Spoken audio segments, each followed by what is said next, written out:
कोई कहे we B जी राम जी, आप क्या समझेंगे? यदि कोई और सरल करके इसे कहे विकसित भारत जी राम जी, तो आप क्या समझेंगे? आप सोचेंगे कि आखिर ये विकसित भारत के साथ जी राम जी क्या आ गया है। जी हाँ, ये एक नया बिल पेश किया जा रहा है संसद में। आप सोचेंगे विकसित भारत तो बात समझ में आती है, पर जी राम जी क्या है? जी हाँ, ये शॉर्ट फॉर्म है उस नए बिल की, जिसे मनरेगा के स्थान पर हम कह सकते हैं कि जो चर्चाएं हैं कि मनरेगा को समाप्त करके जिस नए बिल को लाया जा रहा है उसके साथ जी राम जी जोड़ा गया है। अब उस बिल का पूरा नाम क्या है? तो पूरा नाम है उसका, जैसे आपने प्रारंभ में सुना, वीबी यानी विकसित भारत, और विकसित भारत के साथ में फिर जोड़ दिया गारंटी फॉर रोजगार एंड आजीविका मिशन, और फिर लास्ट में फिर जोड़ दिया ग्रामीण। तो आखिर का जो जी है उससे जुड़ गया ग्रामीण और विकसित भारत के साथ गारंटी फॉर रोजगार एंड आजीविका मिशन।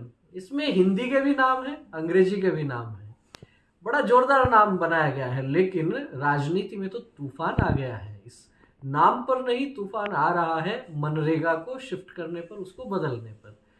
कांग्रेस पार्टी के नेता, लोकसभा में विपक्ष के नेता राहुल गांधी ने एक अच्छा खासा हमला बोला है प्रधानमंत्री नरेंद्र मोदी पर। उन्होंने कहा कि प्रधानमंत्री नरेंद्र मोदी महात्मा गांधी के नाम को समाप्त करना चाहते हैं। उनका जो ग्राम स्वराज का विचार था उसके खिलाफ नरेंद्र मोदी की सोच है। कांग्रेस पार्टी की ओर से भारी विरोध किया जा रहा है। कहा जा रहा है कि मनरेगा को जो समाप्त किया जा रहा है उससे गरीब और किसान ग्रामीणों पर जो है उनके हितों पर कुठाराघात हो रहा है। वहीं कृषि मंत्री शिवराज सिंह चौहान इस बिल को संसद में पेश कर रहे हैं, कुछ नई चीजें जोड़ रहे हैं। बताया जा रहा है कि 40% हिस्सा राज्य सरकारों को भी देना पड़ेगा। बहरहाल इस नए कानून में, नए बिल में क्या क्या नई चीजें आने वाली है वो विस्तार से सबके सामने आ ही जाएंगी। लेकिन मजेदार बात इस कानून में जो है वो है जी राम जी।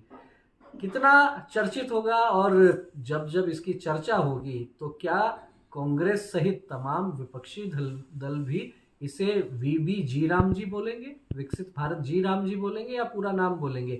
लेकिन एक बार तो जुबान पर नाम चढ़ ही जाएगा। और भारत में राम राम जी, राम राम, ये जो है एक तरीके से अभिवादन का विषय है। कोई व्यक्ति एक बार राम बोलता है तो कहा जाता है कि नाम का स्मरण हो रहा है, 2 बार बोलते हैं राम राम तो फिर अभिवादन हो जाता है, और कानून के साथ जुड़ गया तो फिर बात ही अलग है।